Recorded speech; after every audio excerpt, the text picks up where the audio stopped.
In the age of ancient Greece, when gods still walked among mortals and the world was alive with magic, there was a tale that echoed through temple halls and whispered beneath olive trees. A tale of beauty and temptation, of the thin line between gift and curse. Her name was Pandora, a marvel shaped by divine hands, moulded from clay and breath, adorned with every grace the gods could bestow.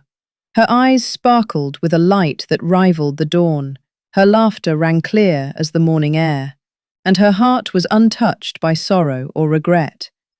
The gods watched mankind's endless striving, their pride and folly, and decided upon a gift that would both enchant and test their mortal hearts. Zeus, the thunderer, in his infinite cunning, ordered Hephaestus, the divine craftsman, to shape a woman of perfect form and beguiling beauty. Aphrodite gifted her with the charm of desire. Hermes gave her a silver tongue, and Athena the grace of art and craft.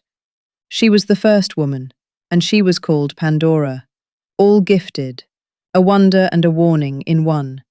Yet along with her radiant beauty, the gods entrusted Pandora with a box, a simple vessel, sealed and bound with divine magic.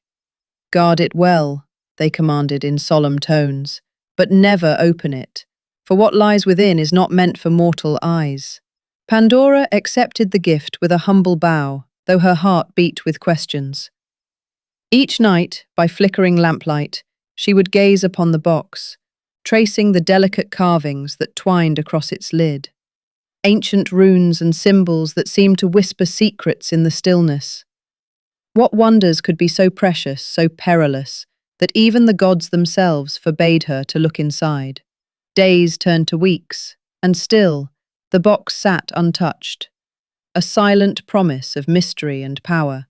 Yet with each passing dawn, curiosity crept closer, a vine winding tighter around her soul. It twined around her dreams, echoing in her thoughts, until at last she could resist no more. One morning, with trembling hands and a heart pounding like thunder in her chest, Pandora reached for the box. Her fingers brushed the cool, smooth surface, and for a fleeting moment she hesitated. But the need to know was stronger than her fear. She lifted the lid.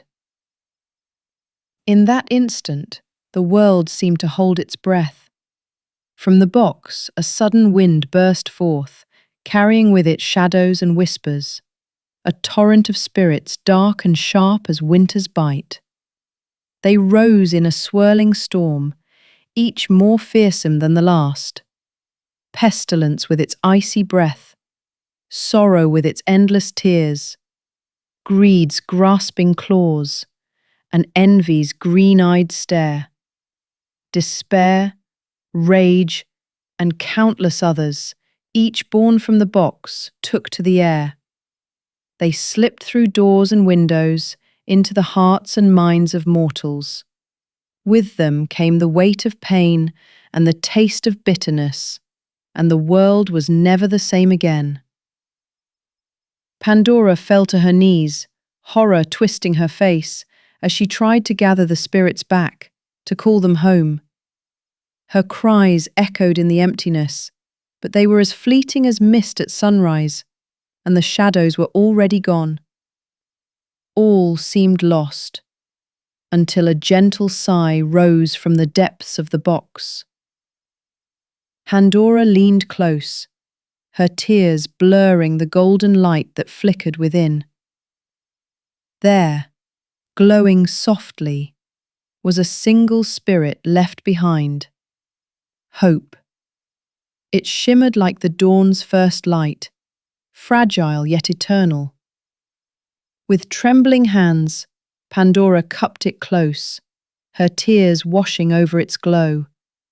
In that moment, she felt a hush in her soul, a quiet promise that even in the darkest of nights, a spark of light remains.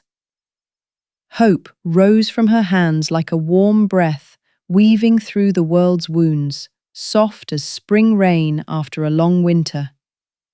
Though the box had unleashed countless woes upon the earth, hope would forever remain, a gentle reminder that the night is never endless and that light always finds its way home.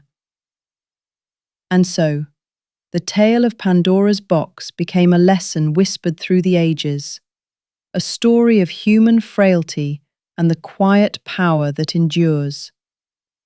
Even when the world is shadowed by sorrow, hope remains, the last gift, the secret strength that flickers within every heart. For in every soul there lives a small, unyielding light, a promise that even in the deepest darkness, there is always a way back to the dawn.